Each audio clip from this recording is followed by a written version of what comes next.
وسبح بحمد ربك قبل طلوع الشمس وقبل الغروب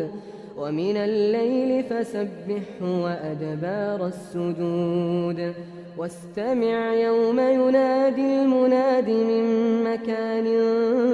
قريب يوم يسمعون الصيحة بالحق ذلك يوم الخروج إنا نحن نحيي ونميت وإلينا المصير يوم تشقق الأرض عنهم سراعا ذلك حشر علينا يسير نحن أعلم بما يقولون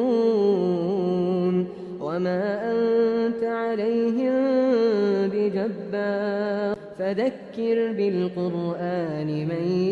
يخاف وعيد